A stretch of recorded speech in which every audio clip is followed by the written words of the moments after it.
Boa noite, muito bom estar de volta com vocês no sábado à noite para nossa live. Faltando 1 minuto para as 21 horas, vamos iniciar pontualmente. Hoje é o segundo sábado do mês, então a gente vai ter live entrevista. Boa noite, Maria Helena. Hoje mudou um pouquinho o cronograma, meio em cima da hora, né? Mas a gente teve um contratempo com a agenda do nosso entrevistado, do meu amigo Teófilo, mas em dezembro ele vai estar com a gente, tá? Vamos estar falando aqui do livro dele, ó. Segundo sábado de dezembro vai ser esse aqui. E hoje a gente vai falar sobre fraternidade. Vamos entrevistar, então, o Marcelo Silva. Muita gente já conhece. Para mim é mais fácil um pouco, a gente está em casa, né? Então, vamos seguir para a nossa live entrevista. Boa noite, Roberta, seja bem-vinda. Então, a gente vai esperar que o Marcelo entrar. Enquanto ele entra, ou enquanto ele não entra, né? Vou atualizando vocês. Deixa eu pegar aqui o nome. Princípio Jurídico da Fraternidade. Foi o livro que foi indicado, mas a gente vai ampliar, como a gente sempre faz, né? Então, a ideia da live entrevista é a gente seguir a temática, mas não necessariamente falar sobre o livro, como a gente faz toda semana. Então, a gente vai trazer o tema através da indicação do livro, mas falar também sobre as experiências, né? A vivência do entrevistado, quem quiser mandar perguntas, se quiser trazer os exemplos, a ideia é a gente deixar em aberto mesmo, a gente ficar em casa, ficar todos aí bem tranquilos, né? Vamos lá então, deixa eu ver se eu consigo colocar aqui o Marcelo para participar com a gente. Convidar para participar. Marcelo. Acho que deu. Marcelo, se aparece para você? Para a gente poder conectar. Agora deu. Deixa eu afastar aqui um pouquinho. Opa, aqui. Eita, boa noite. Pessoal, o som tá bom? Vocês estão ouvindo a gente bem? Manda aí um joinha Um ou joinha. um ok, para saber se vocês Boa estão noite ouvindo a a gente todos. bem. Minha cabeça está cortada? Acho que não, né? É que a Tá, gente vai falar de aí, agora Revolução não. Francesa. Pronto, não é bom ficar com a cabeça cortada. Mas está Isso, descendo. agora ficou Deixa eu bom. apertar então aqui Não, que não está bom ainda. agora ficou bom. Roberto diz que está ouvindo super bem, Maria Helena também. Então tá, boa noite a todos, sejam todos muito bem-vindos, sintam-se à vontade, estamos em casa, literalmente. Quem quiser fazer pergunta, interagir com a gente, se quiser entrar na live também com vídeo, acho que dá, é só pedir ali, né, clicar naquele maisinho que dá, tá bom? Mas a gente vai falar hoje, Marcelo, a gente divulgou a indicação do livro, O Princípio Jurídico da Fraternidade, é da Clara Machado, é uma tese, você vai falar um pouquinho mais dele depois, mas para lembrar, isso, esse livro, que a ideia não é a gente ficar só no tema do livro, né? A gente ampliar, normalmente na live entrevista a gente traz um pouco assim das experiências do entrevistado, das relações do entrevistado com a temática, então a gente vai seguir mais ou menos um script aqui. Também eu coloquei nos stories, teve um pessoal que fez aí uma ou duas perguntas, tá? Para você. E controla essas cachorras aí para não ficar o som tão prejudicado. Pessoal, se começar a ficar ruim de escutar, vocês avisam a gente, tá? Então vamos lá, Marcelo, para começar, ele vai lá, ó. Ele vai lá segurar as cachorras. Enquanto isso, a gente vai. Eu ia pedir para ele fazer a apresentação, mas eu mesmo vou apresentar, tá? Marcelo é meu parceiro evolutivo, né? A gente já deu uma live de dupla evolutiva. Ele é economista, tem mestrado em administração, fez agora o doutorado. Esse tema tem um pouco relação com a temática do doutorado dele, né? Já estou te apresentando, Marcelo. Tá E bom. aí, a ideia, gente, assim, como o nosso tempo é escasso, parece que uma hora é muito tempo, mas a hora que a gente vê acabou. Então, depois, quem quiser ter mais informações, quiser o currículo dele, segue ele aí no Instagram, fala com ele no direct, chama no WhatsApp, e aí vocês conversam melhor. A gente vai já entrar direto na temática, tá? Pode ser assim? Então, vamos Pode lá. ser. Para começar, então, explica para gente qual que é a definição de fraternidade, né? Antes da gente falar do princípio jurídico, do princípio da fraternidade, da convivialidade, tudo que a gente vai aprofundar, tentar aprofundar nessa 1 hora, explica o que significa fraternidade, o que é exatamente essa palavra. Sim, a fraternidade, se a gente for buscar a parte histórica da fraternidade, ela, do ponto de vista ocidental, ela remonta à religião cristã, né? Então, ela vem de uma relação de consanguinidade, de querer o outro como irmão, de ter o outro como irmão, desejar, ter esse sentimento de uma relação fraternal para com os outros. Mas se a gente olhar para o Oriente, Confúcio já falava da fraternidade. Nos Anacletos de Confúcio, que é um livro que tem várias passagens da filosofia confuciana, ele coloca um trecho, ele fala o seguinte, que dentro de casa a pessoa deveria ter, o discípulo, né, no caso deles, os discípulos dele deveriam ter uma relação filial com os pais, né, a relação de pai para filho, de filho para com a mãe, então seria uma relação filial. Mas na sociedade, ela deveria ter uma relação fraternal com as pessoas. Então, nós estamos falando numa filosofia milenar, né? Confúcio já propunha que dentro de casa a relação filial, mas na sociedade uma relação fraternal. E aí, quando a gente traz para o Ocidente, a fraternidade ela nasce dentro desse bojo da religião cristã, que vai então propor que as pessoas se vejam todas como irmãs, né? Então, tem esse sentimento de irmandade. E esse sentimento de irmandade nasce, em parte, por um laço consanguíneo e depois transcende do laço consanguíneo. Então, é como se você quisesse todas as pessoas como se elas fossem irmãs consanguíneas de você. Então, aí que nasce esse sentimento de fraternidade. Também tem relação com a questão de harmonia, de viver em harmonia, em concórdia com as pessoas, de saber conviver de maneira equilibrada com as pessoas, né? De se responsabilizar pelo bem-estar do outro também, não ficar só centrado em si. Então, todos esses elementos eles se reúnem dentro dessa ideia de fraternidade. Ficou mudo, tá mudo. Ficou mudo? Mas você me ouviu até aqui? Até aqui você ouviu, né? Tá mudo. Continua no mudo? Opa, então vamos dar um jeito Tá sem aqui. som. Vê se não é o fone que desconectou. Pode ser. Deixa eu tirar o som. Um, dois, Não, só eu testando. que tô ouvindo ele mudo ou tá todo mundo? Vocês estão escutando? Tá Vocês estão me mudo. escutando? Não? Tá mudo? Então espera aí, vamos Tá dar um... ouvindo? Alô, Ficou mudo, alô? não? Então pronto. Então é só para mim que ficou. Então Então segue, tá. vamos seguir. Então tá falando que na sociedade, esse sentimento de fraternidade, né, que nasce nesse bojo da religião cristã, ele traz essa ideia de você conviver com os outros como se fossem seus irmãos, de uma maneira harmonizada, de uma maneira equilibrada, enfim, querendo os outros como se fossem um parente mesmo, né? Então isso do ponto de vista assim da ideia da origem dessa ideia, né? O fraterno é o de querer esse irmão. Mas a fraternidade em si, ela vai tomar uma vista maior, vamos dizer, um impulso maior, uma visibilidade maior, quando ela é retomada na Revolução Francesa. E aí nós já estamos falando de 1789, dentro daquela tríade famosa, né, que a gente tanto conhece, que é a igualdade, fraternidade, liberdade, igualdade e fraternidade, né? E calma lá, uma vez definida a palavra fraternidade, você já falando da Revolução Francesa, é agora que você já vai aprofundar e contextualizar para a gente o princípio da fraternidade? A gente pode começar, né, alguma coisa. Então, olha, o livro que a gente indicou é esse daqui, né, que chama-se O Princípio da Fraternidade, O Princípio Jurídico da Fraternidade, um instrumento para a proteção de direitos fundamentais transindividuais, tá?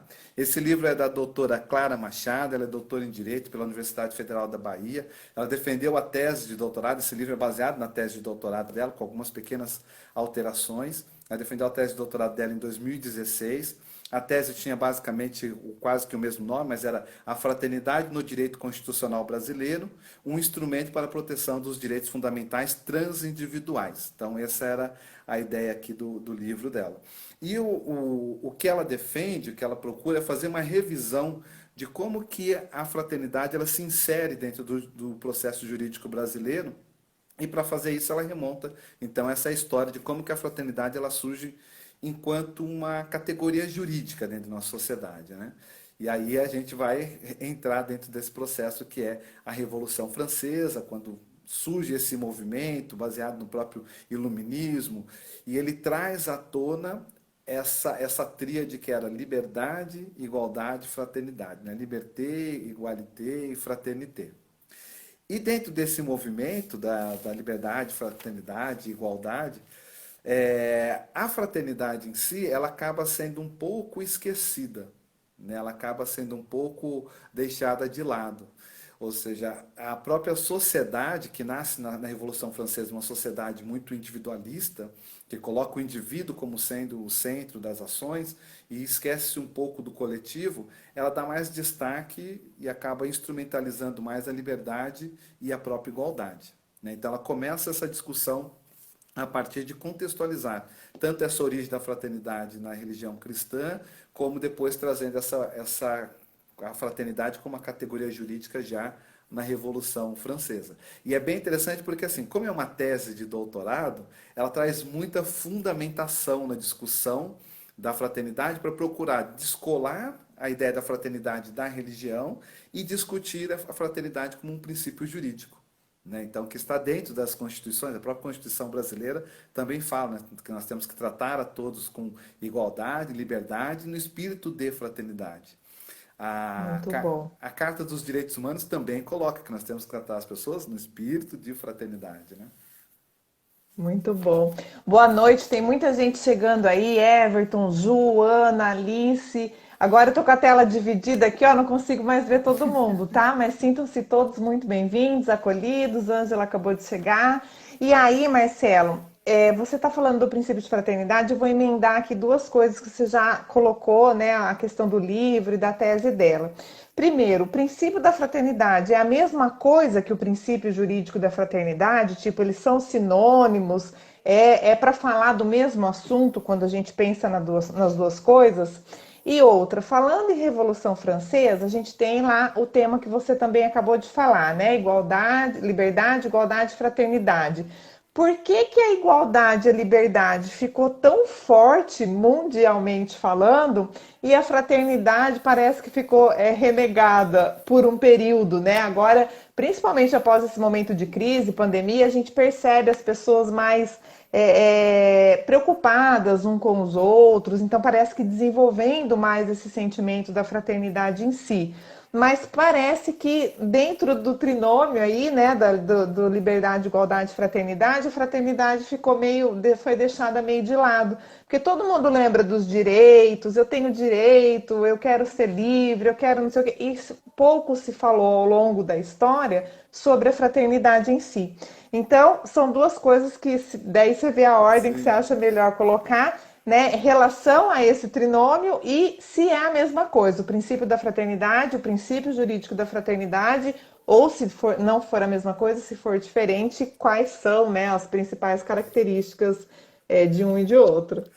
Até certo ponto pode ser até utilizado como sinônimo, né? Mas a gente poderia fazer uma pequena distinção. O princípio da fraternidade, ele parte desse princípio que nasce lá na própria religião cristã, que Confúcio já falava há alguns milênios atrás, já falava também da fraternidade, e ele como levado como uma maneira de conduzir a própria vida. Então nós poderíamos dizer que seria o princípio da fraternidade, a gente olhar para as outras pessoas com quem nós convivemos, seja na família ou seja fora da família, em sociedade, tendo essas pessoas como nossas irmãs. Então, esse seria um princípio de fraternidade. Agora, o princípio jurídico é a hora que, com a Revolução Francesa, vai se procurar institucionalizar isso como princípios e fundamentos legais dentro dos países. Aí é o princípio jurídico da fraternidade. E aí esse princípio jurídico da fraternidade, ele acaba levando para uma reflexão sobre os direitos fundamentais do indivíduo, ou seja, da pessoa humana, né? Então, quais são os direitos fundamentais da pessoa humana?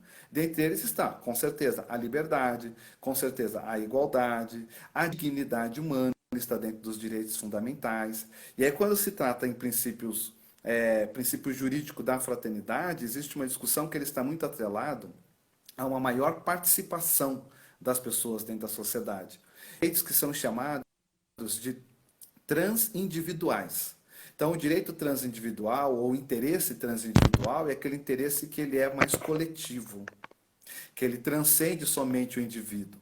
né? Ela até coloca como um exemplo dentro do livro, quando está discutindo essa questão dos direitos transindividuais, ela fala assim, vamos supor que uma determinada atividade laboral, ela afete um grupo ou algumas pessoas ou uma pessoa, e afete a dignidade dessa pessoa.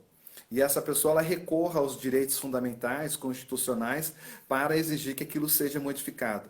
Esse direito que ela está pleiteando transcende esse indivíduo. Ele passa, às vezes, a ser coletivo porque pega toda a coletividade das pessoas que são afetadas por essa condição. A exemplo da minha própria tese, né, que fala sobre o trabalho escravo contemporâneo.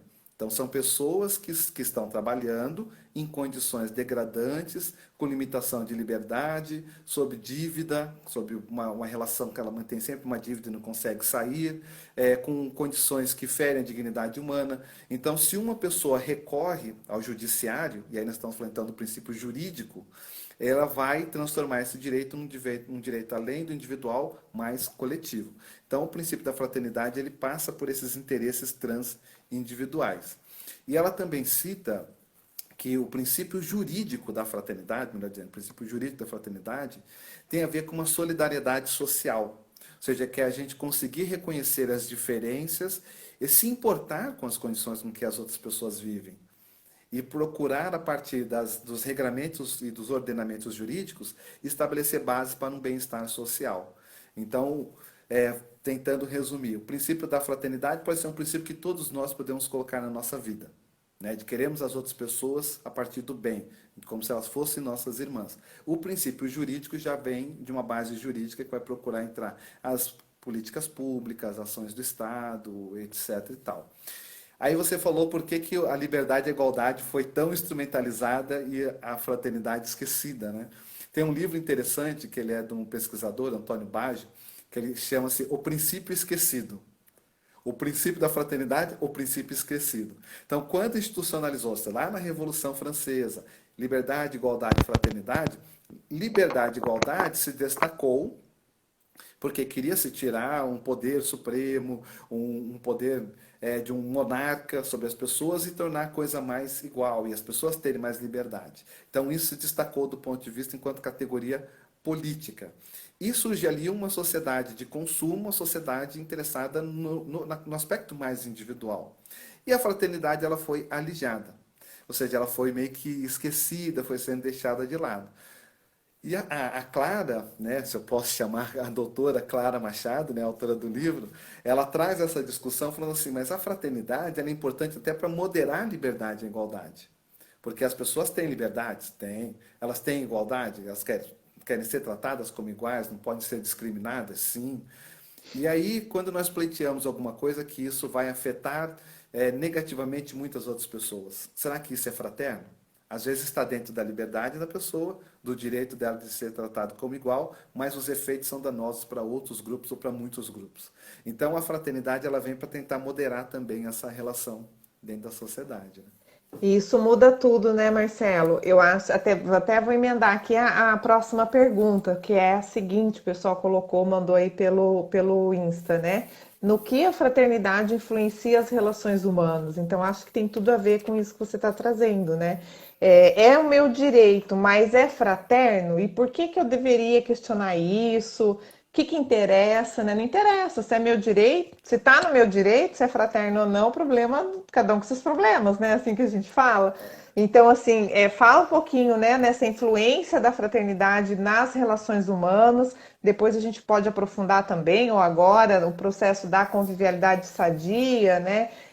Da própria relação fraterna, a diferença que faz um relacionamento fraterno, seja qual o tipo de relacionamento que for, né? Patrão, empregado, amigos, familiares, parentes, marido e mulher, né? Duplistas, que é o nosso caso, com filhos, com sobrinhos, com estranhos. Então, o que muda? Pensar fraternalmente ou querer desenvolver uma relação mais fraterna, enquanto modus operandi, eu penso eu, né? Não dá para você ser fraterno em alguns momentos e ser pior ou melhor em outros momentos, né? Eu acho que, pela minha percepção, que a gente vem estudando, parece que tende a ser um modus operandi, onde você se manifesta fraternalmente a maior parte do tempo, né? É isso mesmo? Como é que isso funciona? Se você quiser aprofundar, dar exemplos, trazer situações mais assim, né, Do dia a dia. cotidianas, do dia a dia, para ficar claro para o pessoal o que a gente está querendo dizer. Boa noite, Vera, Dani, sejam bem-vindos.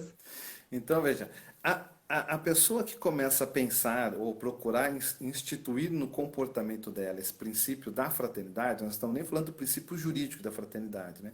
Porque o jurídico já vem a partir de ordenamentos legais que vão procurar estabelecer bases dessa igualdade e liberdade para que as pessoas tenham condições de acessar um bem-estar social e elas então sejam reconhecidas dentro da própria sociedade. Nós vamos falar do princípio da fraternidade em si, a pessoa que leva esse princípio como uma conduta para a vida. Primeiro que ela vai sempre se questionar essa pergunta que eu acho que ela é muito interessante, que é, isso que eu estou pleiteando é fraterno? E para quem? Se for só para ela, é possível que ela possa, nesse caso, rever. Né? Rever a posição, repensar se é o melhor mesmo a ser feito. Então, ela vai olhar numa relação, às vezes, sei lá, laboral, que ela tem uma ascendência sobre a outra pessoa em função do cargo que ela tem, por ser ou a proprietária ou o proprietário ou o chefe naquela circunstância, que tem condições de chefia que são circunstanciais, né? Como que ela lida com a sua equipe, como que ela lida com os seus subordinados ou com seus colaboradores ou com as pessoas com quem ela trabalha, o nome que queira dar. A sua relação para com eles é uma relação fraterna ou é uma relação de exploração? Né? Existe um ditado que às vezes é muito utilizado socialmente, e aceito socialmente, que é tirar até o último berro do boi, né? Que hoje até ambientalmente, socialmente, é uma coisa assim que vai sendo questionado pela sociedade e no futuro talvez a gente veja isso como uma atrocidade, como foi a escravidão. Mas assim, tirar até o último berro do boi, e tirar o máximo possível daquele trabalhador, explorar o máximo possível, porque eu estou pagando. Então, isso faz com que a pessoa comece a olhar essa relação com outra perspectiva. Traz um pouco mais a humanidade. Né? Esses direitos transindividuais e coletivos dizem respeito a direitos da própria humanidade também. Então, assim, antes de tudo, nós somos seres humanos. Somos todos seres humanos, independente da etnia, da raça que a pessoa nasceu, do credo que a pessoa tenha, das condições políticas, do país que ela tenha nascido, somos todos da mesma espécie, Homo sapiens sapiens. E aí a fraternidade faz a gente retomar essa humanidade e olharmos para as outras pessoas como seres humanos antes de serem meios de construção, meios de produção. Né? Tem um pesquisador dentro do trabalho escravo que ele diz assim, eu estou buscando sobre o nome dele aqui, mas ele diz assim, quando o ser humano ele é igualado a meio de produção, ou seja, meio de produção é insumo, insumo eu preciso fazer roupa, então eu tenho tecido, aí eu uso o tecido para produzir o bem final, que é a roupa que vai ser comercializada. Quando o ser humano ele vira um insumo no sistema produtivo, e aí pensando no nosso sistema capitalista, isso é um grande problema, porque o ser humano pode valer menos do que um gado, dependendo da região. Se for uma região de agropecuária, o gado vale mais do que uma vida humana. Não que o gado não tenha o seu valor. Mas então, o princípio da fraternidade faz meio que quebrar um pouco essa ótica e trazer essa humanidade para as relações. E essa humanidade ela não precisa estar fundada num princípio religioso. É isso que a doutora Clara procura desvincular. Né? Que apesar da fraternidade no Ocidente estar fundado na religião católica, a fraternidade ela é um princípio racional. A hora que nós entendemos que somos da mesma espécie, somos todos seres humanos, todas as pessoas têm direitos ao mínimo para sobreviver com dignidade. E aí a gente trazer isso para o nosso dia a dia é bem importante. Então, nas relações de parentesco, por exemplo, às vezes tem um conflito que torna a relação incomunicável. Será que vale a pena? Será que isso está sendo fraterno? Para quem que está sendo fraterno? Para a pessoa, às vezes a pessoa está até dentro do direito dela, falando, não, mas eu estou no meu direito, o outro está errado. Mas a sua ação está sendo fraterna? Então, é um processo racional que a pessoa começa a abrir mão de certos direitos porque ela vê que isso não é o melhor para a coletividade. Ela começa a se ver como uma pessoa dentro de um contexto coletivo. Tem uma discussão que ela traz aqui no livro que Aristóteles, ele falava muito da filia, né? Tem toda uma discussão em cima da filia que ele chamava da amizade política. Então, o cidadão na polis, lá na Grécia Antiga, ele podia expressar as suas ideias, participar das decisões sociais, coletivas, porque ele fazia parte da sociedade. Então, isso era a filia. E nessa discussão no Ocidente, eles também, às vezes, eles acham que essa ideia do Aristóteles, dessa filia, dessa amizade política, tem uma certa relação com a fraternidade. Né? Então imagine se a gente pudesse ser amigo de todos e não só de alguns. Que as pessoas não fossem discriminadas pela roupa que ela usa, ou pelo bairro que ela vive, ou por outras variáveis que são sociais e construídas na sociedade. A fraternidade procura trazer um pouco, para além dessa visão, essa humanidade nas relações. Assim Muito que eu bom. vejo. Ah, olha que maravilha. O pessoal está começando a interagir aqui, ó. O Felipe está perguntando o seguinte: a fraternidade, se buscada de forma rasa, pode resultar numa falsa harmonia? Pode, porque assim, pode ter o comportamento, que também não é o que a gente está falando aqui, aquele que é chamado da síndrome do Poliana. Tudo é lindo, tudo é belo, tudo está certo. Não, tem coisa que não está certa e ela tem que ser criticada. E a crítica é um atributo da razão humana. Né? A crítica vem lá de Kant, a razão, da pessoa ver a coisa de maneira racional, dela poder exercer a crítica. A crítica ela é a capacidade de distinguir uma coisa da outra. A crítica em si, ela é neutra. As pessoas às vezes têm a crítica como algo negativo, mas a crítica em si ela é neutra. A tinta que a pessoa vai carregar na crítica é que vai dar o tom de positivo ou de negativo, de saudável ou de patológico. Né? Então, se a pessoa faz uma crítica mal intencionada, ela torna aquela crítica dela depreciativa, a crítica que ela está fazendo. Se ela faz uma crítica bem intencionada e procurando dosar a palavra, o tom, o momento, a linguagem, tendo empatia perante a outra pessoa que está na sua frente, a quem você vai fazer a crítica, isso pode ser muito construtivo. Porque pode ajudar aquela pessoa a mudar ela mesma, mudar a perspectiva de vida, a maneira dela ver as relações dela e dela funcionar. Então, o processo do Poliana não é fraternidade. Tá? Isso é a pessoa ficar, às vezes, numa, numa, numa, numa postura polida, né? Então você ilustrou, fica tudo bonitinho, mas no fundo a pessoa às vezes está se corroendo de maldade, de maus pensamentos, maus sentimentos, enfim. Então a fraternidade é você querer o outro bem. E às vezes o bem você precisa fazer uma crítica bem intencionada, bem qualificada, bem refletida para ajudar a outra pessoa a mudar ela mesma. Mas às vezes essa crítica vai doer, né? Então, isso que você Vai. está falando, aí respondendo diretamente à pergunta do Felipe, de fato, essa tendência dessa manifestação poliana, ela pode sim resultar numa falsa harmonia, porque ela está fazendo de conta, né, que tá tudo bem e na verdade não tá. E muitas vezes pode ser fraterno, uma crítica mais dura pelo que você está trazendo, que vai ajudar, que vai ser assistencial de fato, que vai reforçar o vínculo até afetivo daquele contexto, né, esclarecendo as pessoas envolvidas, às vezes até ajudando a resolver, porque é uma situação mais crítica, Uhum. né, às vezes precisa ali de uma intervenção, ou de bater na mesa, ou falar um pouco mais firme, né, e aí, mas isso, a gente pode fazer isso de modo fraterno, é isso que você está dizendo? E o princípio da fraternidade, até o próprio princípio da fraternidade, o princípio jurídico da fraternidade, ele envolve um binômio que é chamado deveres e responsabilidades. Então, se nós pensarmos isso, independente do processo dos ordenamentos jurídicos, mas para a nossa vida também, quais são os meus deveres, quais são as minhas responsabilidades? Porque normalmente as pessoas pensam mais no direito. Tanto que a área de estudo é o direito. Não existe a área do. Você não vai fazer uma faculdade de deveres, né? Ah, o que você se formou? Em dever. Não, você se forma em direito. Você é doutor em direitos. Então é pleitear os meus direitos, é pedir os meus direitos, é brigar pelos meus direitos. Mas quais são os deveres que estão implicados? Porque todo direito tem deveres também como contrapartida. E os deveres representam também responsabilidades. Então, a hora que eu faço uma crítica e eu não qualifico se essa crítica, se a minha intenção está clara, se isso que eu estou fazendo vai ser fraterno para aquela pessoa. Às vezes não é naquele momento que tem que fazer. Não quer dizer que não vai ser feita a crítica, mas não é o momento adequado. Então, a hora que eu não qualifico isso e faço essa visão mais poliana, que ele está chamando de uma fraternidade rasa, eu depois vou ter resultados disso que eu fiz. Então, vem as responsabilidades. Responsabilidade é a habilidade de dar respostas às nossas ações.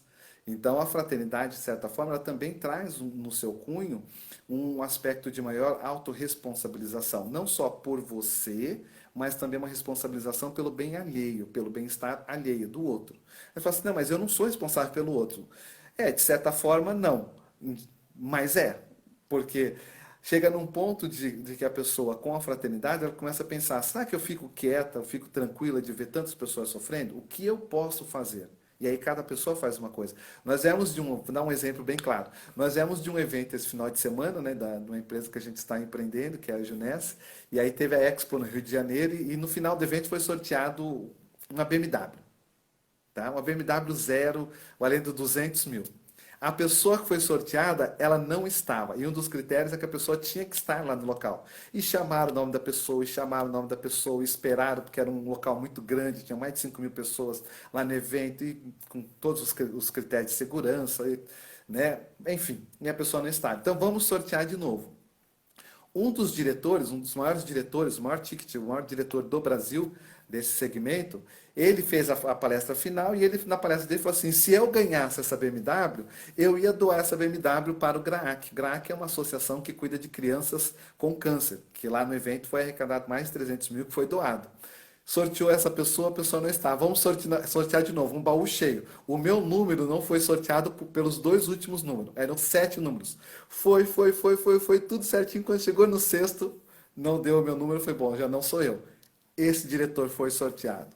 Então, ele, por ter condições de fazer isso, por ter liberdade financeira, por ter autonomia financeira, por já ter riqueza suficiente para ele, para os netos e tataranetos, ele doou essa BMW para essa instituição.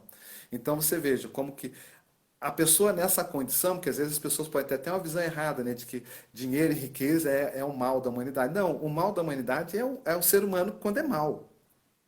Porque a pessoa boa, fraterna, com recurso e com dinheiro, ela vai fazer assistência a outras pessoas também. Ela não vai se bastar em ficar no hedonismo de viver bem, sentir bem e viver de si para si, entende? Então ele teve condição de pegar essa BMW e doar para a instituição que trata crianças com câncer.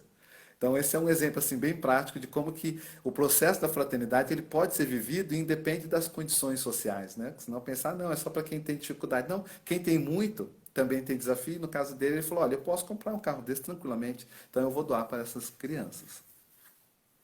Muito bom esse exemplo aí, de fato, chocou a gente, né? A hora a Foi. gente estava lá no evento, foi bem significativo esse experimento. Marcela, eu vou trazer uma citação aqui do livro da Clara, tá? Ipsis Literis aí para você comentar. Uhum. Fraternidade vai além da solidariedade ao exigir do indivíduo reconhecimento do outro numa perspectiva horizontal e igualitária.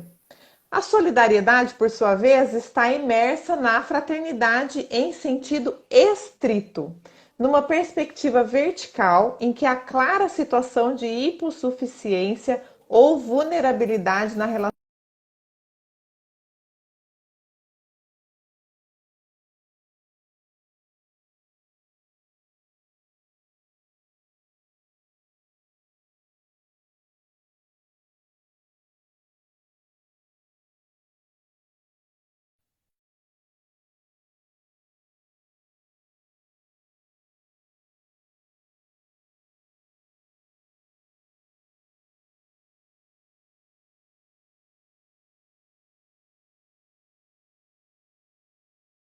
Senão a gente tenta resolver. Opa, voltou.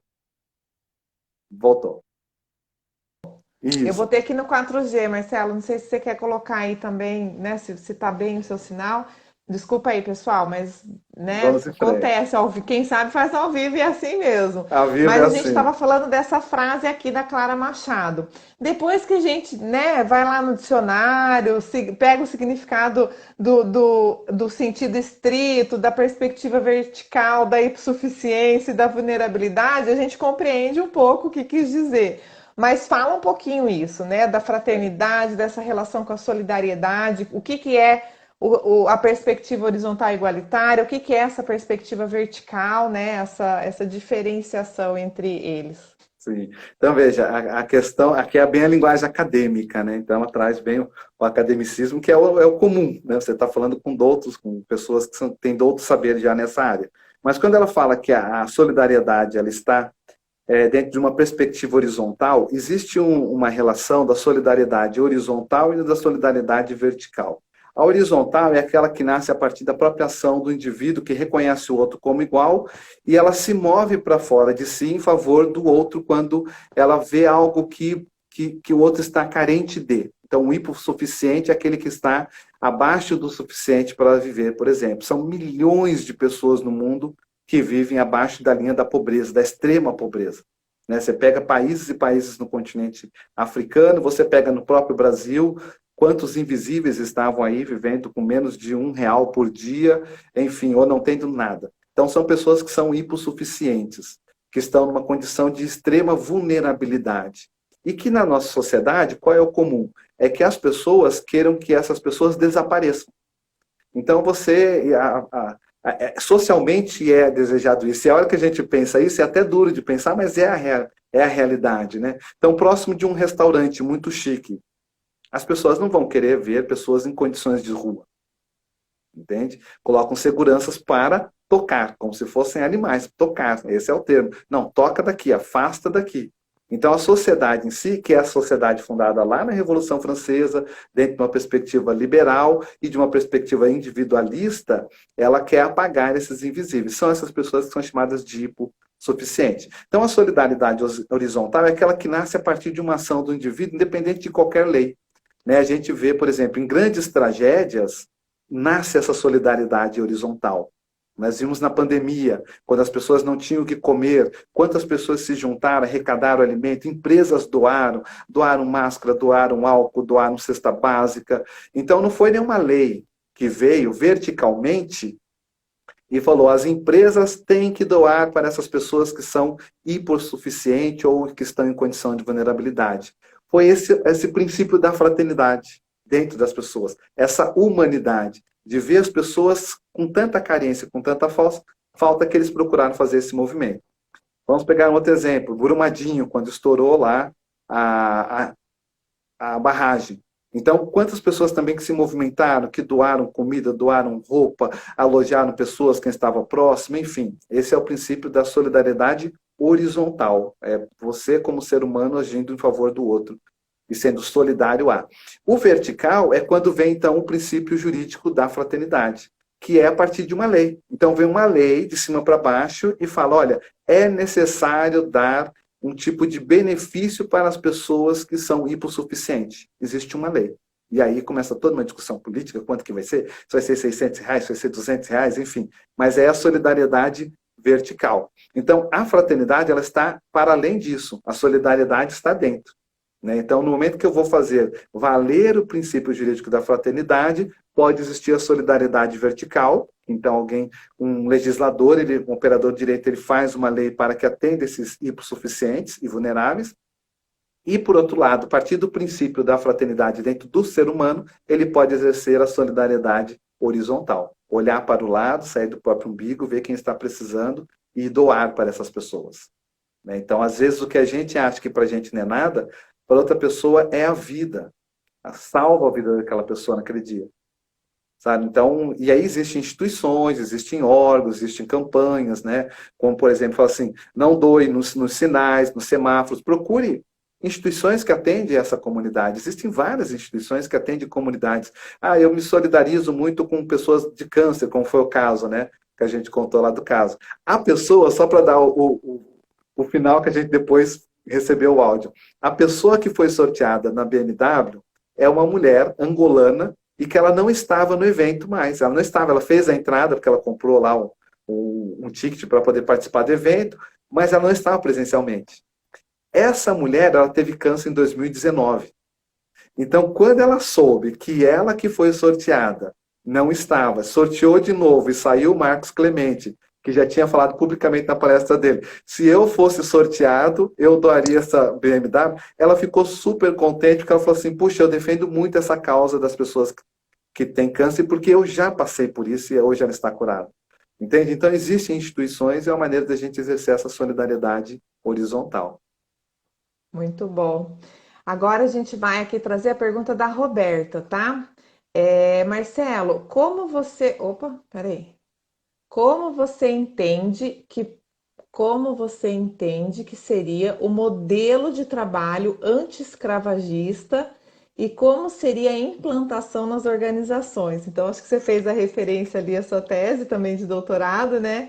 E é muito bem-vinda essa pergunta. Obrigada, Roberto. Então, como que você acha que deveria ser esse modelo anti-escravagista? A fraternidade tende a ajudar nesse modelo? Você acha que tem relação? Não tem nada a ver? Cada uma coisa é uma coisa, né? Fala um pouquinho aí para responder a Roberta sobre esse parâmetro. Roberto, eu vou falar o que eu penso, porque um modelo como esse seria um prêmio Nobel. Se a gente achasse um modelo que conseguisse colocar as pessoas não como um insumo, mas como seres humanos que estão ali laborando, empenhando suas atividades, desenvolvendo suas habilidades, suas competências, seus conhecimentos, crescendo enquanto pessoas, e não somente correndo atrás do dinheiro ou vivendo pelo dinheiro, para o dinheiro, talvez se a gente achasse esse modelo que possibilitasse essa vivência mais horizontal e o desenvolvimento do ser humano e o meio, o trabalho fosse de fato meio e não fim, que a nossa sociedade ainda é muito fim, né? Desde que a criança nasce, ela já vai sendo treinada para que ela possa ir para o mercado de trabalho, né? E virar mais um insumo, um meio dentro desse processo. Se a gente conseguisse achar uma sociedade assim, ou uma forma de viver desta maneira, talvez a gente conseguiria, de fato, eliminar essa necessidade que o bicho humano ainda tem, de maneira muito primária, de querer subjugar as outras pessoas. Né? Quantas pessoas sentem-se com o poder, com a pequena poça d'água de poder que ela tem para coordenar durante um período? Ela assume uma função como chefe. Né? Já falava na filosofia, se não me engano é o Nietzsche, quer conhecer uma pessoa, dê poder para ela. Porque se você der poder para ela, ela vai mostrar quem ela é. Se ela é um pequeno tirano, uma pequena tirana, sem o poder, a hora que ela tem o poder, ela mostra quem ela é. Tudo que ela é como pessoa, de fato, transparece. Se ela é uma pessoa mais fraterna, mais compreensiva, mais solidária, mais empática, enfim, se dá poder para ela, ela vai fazer uma liderança diferente. Né? Ela vai exercer essa liderança, esse poder de condução, que liderança é um poder de condução, de maneira fraternal, empática, assistencial, vai ajudar aqueles colaboradores, as pessoas que estão empreendendo com ela, a crescerem. Então a gente precisaria, no fundo, de uma revisão do nosso modelo de produção e de existência. Né? Porque nós vivemos uma sociedade hoje, isso já vem sendo bastante debatido, que é uma sociedade mais do ter do que do ser. E, por outro lado, tem um movimento que vem crescendo, fazendo contraponto a isso. Um movimento minimalista, um movimento essencialista, das pessoas começarem a refletir, será que eu preciso ter tudo isso para eu ser algo? Então, essa filosofia, essa mentalidade, no Oriente já é muito mais presente, até em função das próprias bases do próprio confucionismo na China e outros filósofos orientais. Mas no Ocidente, com a Revolução Francesa, que veio dessa produção de uma sociedade de consumo, onde o consumir diz quem você é e o consumir traz a sua satisfação íntima ou insatisfação, a gente precisaria rever esse modelo que a gente vive. E um modelo desse não se revê tão fácil, porque o capitalismo ele é um sistema que ele passa por crises e ele consegue se reinventar sempre.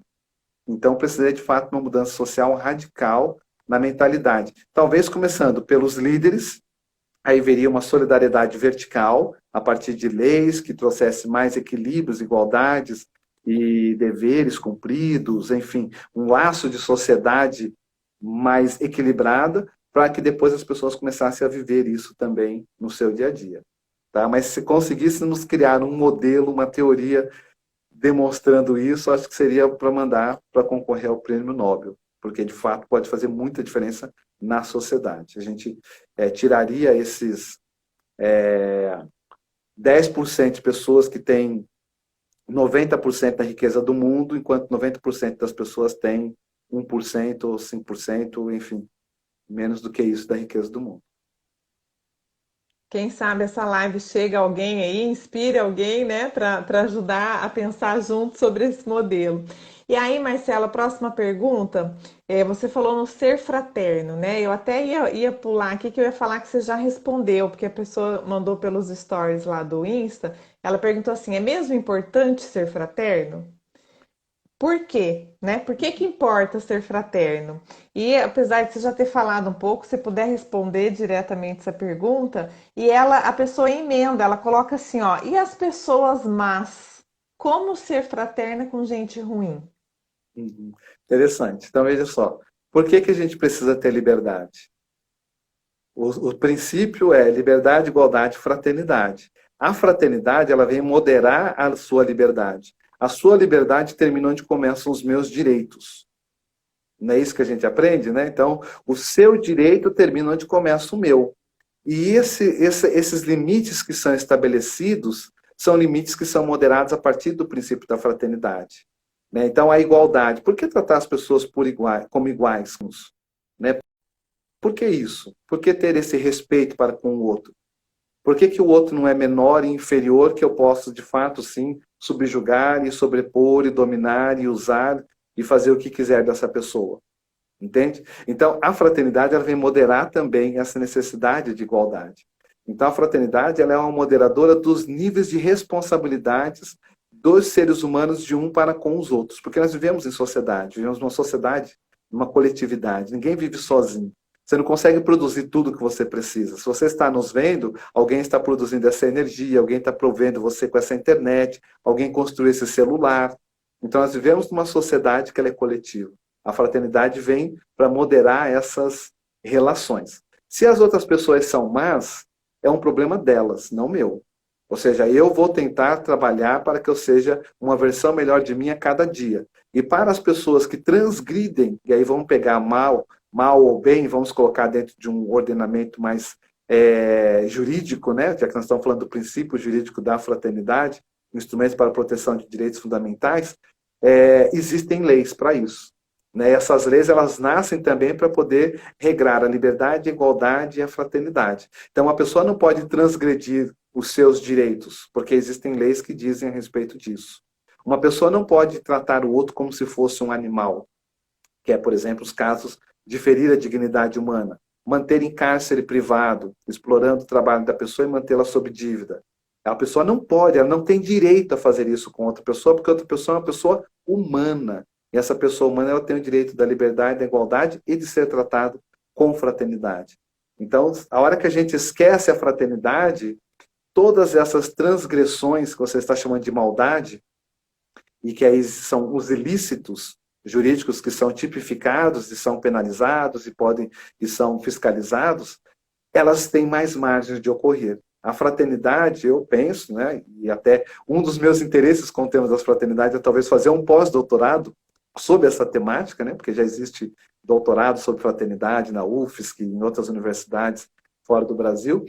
Eu penso que ela talvez seja um dos princípios daquele modelo que estava perguntando. Qual seria o modelo de sociedade? Se a gente tivesse uma sociedade mais fraternal, uma sociedade mais do ganha-ganha, e não uma sociedade que, se um está ganhando, é porque o outro está perdendo, que é o que mais existe hoje. Né? Então, se um está ganhando, é porque alguém está perdendo. Não existe ainda uma sociedade de ganha-ganha. E já existem teorias discutidas dentro da academia e em vários locais dessa relação do ganha-ganha. A fraternidade ela vem trazer essa ideia de que é possível viver de maneira que todos ganhem, todos cresçam. E não de uma maneira que se alguém está ganhando, alguém tem que perder para isso. Tá? Então, não sei se E aí eu me ajuda. vejo impelida, Marcela, a trazer o primeiro artigo, né, artigo 1 da Declaração Universal dos Direitos Humanos para você comentar. Uhum. Todas as pessoas nascem livres e iguais em dignidade e direitos. São dotadas de razão e consciência e devem agir em relação umas às outras com espírito de fraternidade. O que que você tem para nos falar É. sobre isso? Esse é um daqueles princípios que arrepia, né? Que você falou, ó, arrepiou. Ou seja, todos nós nascemos livres. Ninguém mais nasce escravo. Ou seja, ninguém tem que ser subordinado às outras pessoas. As pessoas são livres, elas são dotadas de razão, elas são dotadas de... Vivemos numa sociedade democrática, uma sociedade onde imperam os direitos das pessoas. As pessoas têm direitos. Elas têm deveres também. Têm direitos e têm deveres. E por serem livres, dotadas de razão, de direito, elas devem viver umas com as outras no princípio de fraternidade. Ou seja, ninguém é melhor do que ninguém. Você que está aí nos vendo agora, nessa live, tem dor de barriga igual eu. E a hora que desarranja a sua flora intestinal deve ser igual a minha. que deve ser igual a do cara da mente bilionária. A hora que desarranja a flora intestinal dele, não deve ser muito diferente. Entende? A hora que a pessoa está acamada, numa condição crítica, nós vimos agora com a pandemia. Apesar da pandemia, ela sim discriminar pessoas, porque ela afeta pessoas em condições mais vulneráveis, pessoas que às vezes estão vivendo num único cômodo, 6, 7 pessoas. Como que você vai fazer isolamento social com pessoas, 6, 7 pessoas vivendo numa condição dessa, ou a pessoa que está na rua que não tem condição de tomar banho nem se alimentar, como que ela vai ter higiene? Lavar a mão com água e sabão o tempo todo, e usar máscara e passar álcool em gel. Então, fala assim, a pandemia não discriminou porque ela atingiu todas as pessoas. Não, ela discriminou sim, ela pegou mais os vulneráveis. Mas enquanto doença, enquanto uma fatalidade, enquanto uma tragédia social que a gente viveu no nosso tempo, e ainda não terminou, né, de passagem, os efeitos dela, quando ela é drástica, ela faz faltar ar para uma pessoa que é milionária, faz faltar ar para uma pessoa que não tem nada. E a sensação de não conseguir respirar, ela é igual. A diferença é que quem tem condições vai estar no melhor hospital, vai ter a melhor infraestrutura para tentar suprir aquela ausência de ar. E a pessoa que não tem, que é esse hipossuficiente ou esse vulnerável, que fica alijado desse olhar da fraternidade, essa pessoa não vai ter essa estrutura para poder suprir essa falta de ar. Então, você veja como que a questão da fraternidade é muito séria na sociedade. Para a gente conseguisse viver uma sociedade mais fraterna, a gente teria talvez uma sociedade muito diferente. E viver a sociedade fraterna não exige princípios religiosos. Exige princípio moral, exige princípio ético. Dever e responsabilidade. Entende? Então, é nesse princípio, nessa racionalidade que a pessoa começa a analisar a ela. Ah, mas a sociedade não vai mudar, mude você. Né? Também tem um dito que fala assim, seja a parte da sociedade que você gostaria que fosse. Não espere a sociedade mudar para você mudar. Porque se a escravidão acabou, é porque em algum momento pessoas olharam e falaram, isso não está correto. E essas pessoas mudaram. E fizeram ações que levaram a uma revolução, que foi o abolicionismo.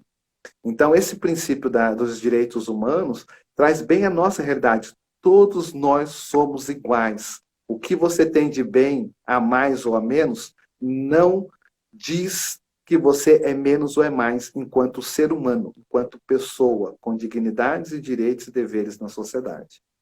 Né? E aí a gente precisa viver com o princípio de fraternidade.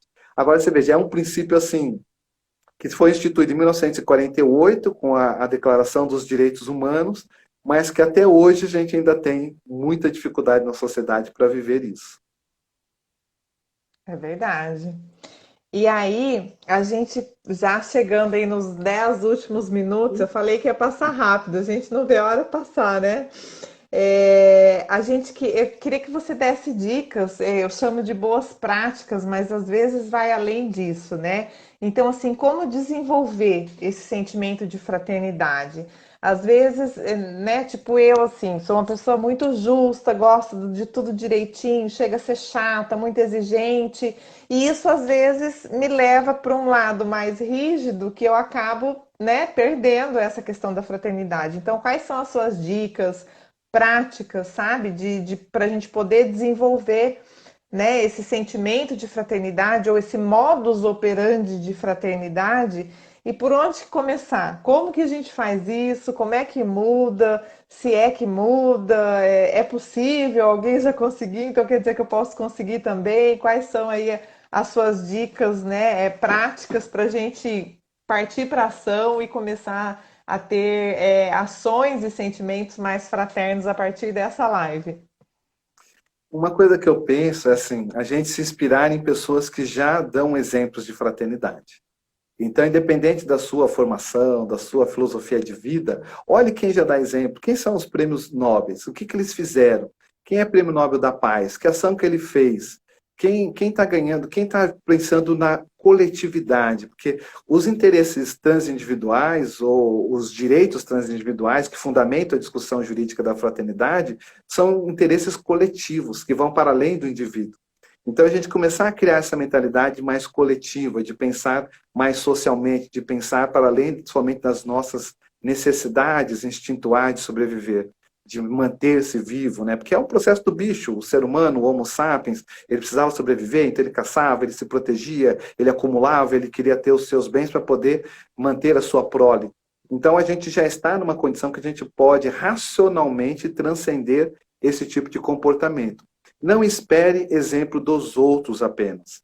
Procure fazer da sua vida, da sua conduta, dos seus objetivos de vida, dos seus empreendimentos, ações que sejam mais coletivas e não só centradas na própria pessoa, né? Outros aspectos que podem ajudar a viver a fraternidade. Vamos desenvolver a empatia, a compaixão, a solidariedade, né? Se colocar no lugar do outro enquanto empático, ter a escuta empática, o outro está falando, você de fato procurar entender por que essa pessoa está falando assim, por que ela pensa dessa maneira, por que ela age desta forma, e para poder até contribuir de alguma forma com essa pessoa, ser solidário, ou seja, se mover para além da sua condição de bem-estar, né? Olhar para o lado, tem tantas instituições. Hoje, a força do voluntariado, que em 1998 no Brasil foi instituída a lei do voluntariado, hoje tem diversos campos que a pessoa pode fazer um trabalho voluntário, onde ela vai dedicar parte do tempo dela, não só para si, mas também para a coletividade, sabe? Então, às vezes, são pequenas ações que a pessoa pode fazer e que vão trazer para ela esse espírito de fraternidade. E aí, quando ela faz isso, ela vai viver um outro sentimento, que é a gratidão. A pessoa que procura introjetar na sua conduta no dia a dia mais esse olhar de fraternidade, ela começa a ser uma pessoa mais grata. Então, por exemplo, nós podemos ser gratos pelo ar que nós respiramos, porque nós estamos conseguindo respirar. A hora que essa Covid veio e tira o ar e a pessoa não consegue respirar, aí a gente vê o valor desse bem que está aí disponível, livre, né? Já não é mais um bem totalmente livre, como se classifica em economia, ou seja, que é um bem abundante, porque hoje é muita poluição que existe. Mas ainda a gente tem ar para respirar. Então, o sentimento de gratidão começa a ficar mais presente na vida da pessoa. A pessoa consegue reconhecer as pequenas ajudas que ela recebe e sentir gratidão. Isso vai realimentar condutas de fraternidade. Então, acho que se a gente pensar por aí, pela empatia, pela solidariedade, pelo voluntariado, por pensar os seus projetos, o que você pode fazer para além do seu benefício, mais para a coletividade, a pessoa vai entrar no princípio da fraternidade. Muito bom. E aí eu vou trazer a última citação, ela vem lá das antigas, né, do Vitor Hugo. Ele fala assim, ó, somente pela fraternidade a liberdade será preservada. O que você tem para falar sobre isso, né? Estava falando aí da liberdade que veio antes, a fraternidade renegada, e aí vem Vitor Hugo aqui dizer, desde lá das antigas, que só pela fraternidade é que de fato a gente vai ser livre, né? Que a liberdade vai ser preservada. Então, veja, a fraternidade, como ela modera a igualdade e a liberdade, ela evita os conflitos. Então, se a gente quer viver uma sociedade de liberdade real, de fato, a gente precisa ter paz íntima, né? As pessoas precisam ter anticonflitividade, não estar em conflito consigo mesmo e nem com as outras pessoas. Então, essa liberdade real que te dá essa tranquilidade, essa paz de você ser a potencialidade, expressar a potencialidade do seu ser, do seu você como indivíduo, como ser social dentro de um coletivo, vem a partir dessa fraternidade. Porque a fraternidade ela vai te trazer essa transparência de você saber que você está fazendo o melhor das suas capacidades e potencialidades, pensando não só em si, mas também na coletividade. Então, somente através da fraternidade é que a gente, de fato, vai viver essa liberdade. Liberdade de se sentir bem, de ter paz íntima e de saber que você é um agente de transformação dentro da sociedade, dentro desse contemporâneo do qual a gente vive. E saber que nós estamos fazendo história, né? Porque nós estamos fazendo história. Toda a sociedade faz história, mas as pessoas, em geral, elas não identificam que elas estão fazendo história. Nós somos um agente ativo dessa história, somos um agente passivo dessa história, ou somos um agente manipulável nessa história. Então, se queremos ser fraterno, vamos ser agentes de fraternidade nessa história. E aí não tem como a gente desenvolver a fraternidade sendo egoísta, né? tendo aí esse pensamento, como você disse, pensando só na gente, é preciso desenvolver esse olhar para o outro, né? Isso tem também a ver com até o crescendo das nossas lives, a gente falou bastante sobre gratidão, benignidade, resiliência, até no mês de profissão aí, de sucesso, de dinheiro, o olhar foi voltado para o outro. E aí, Marcelo, a gente está aí com 1 minuto para finalizar, para dar as 10 horas. Eu queria deixar esse tempo aí para você fazer as suas considerações finais e a gente encaminhar para o agradecimento e encerramento da live. Com consideração final, é possível viver a fraternidade. Tá? A fraternidade não está tão longe como se fez dentro desse esquecimento intencional do princípio da fraternidade perante igualdade e liberdade. É possível cada pessoa resgatar, ela está dentro dos ordenamentos jurídicos, está dentro da Carta dos Princípios da Direitos Humanos, está dentro dos princípios que atende grande coletividade, sempre vai ter o processo da fraternidade. Então a gente precisa pensar mais, viver mais, falar mais e dar gestos de fraternidade. Seja na área que você estiver, se você está na área de educação, se você é um grande empreendedor, se você é um microempreendedor, se você é apenas um empreendedor social, uma pessoa que está na sua sociedade, no seu bairro, procurando fazer algo para que ele seja melhor. Então, sempre é possível a gente fazer algo em favor daqueles que são hipoinsuficientes ou vulneráveis. Tá? Essa é a minha fala Muito bom. final. Obrigada, então. Eu quero te agradecer aí. Você não basta ser dupla, né? Tem que participar. Você acabou aceitando aí essa batata quente de trazer essa temática. Não é tão simples assim, né? Para a gente aprofundar em tão pouco tempo, mas em função da própria dinâmica aí que você está estudando, estava lendo aí esse livro, né? A gente pôde trazer, mesmo atrasada, aí esse livro é muito bom. E aí a gente agradece vocês, a gente continua com as nossas lives todos os sábados às 21 horas. Essa semana eu vou fazer uma enquete, tá? Nos stories, vocês me ajudem a responder, porque o pessoal tá pedindo para mudar o dia. Acho que está acabando aí a pandemia, né? Então o pessoal já está com menos tempo livre, sábado à noite, já não é mais o melhor dia. Então eu vou fazer uma enquete, porque a live é para vocês. E se vocês acharem que é melhor um outro dia, a gente se organiza para isso, tá bom? Mas em princípio, continuamos, nos vemos sábado que vem. Eu vou postar o livro da semana na terça-feira e a gente se encontra no próximo sábado.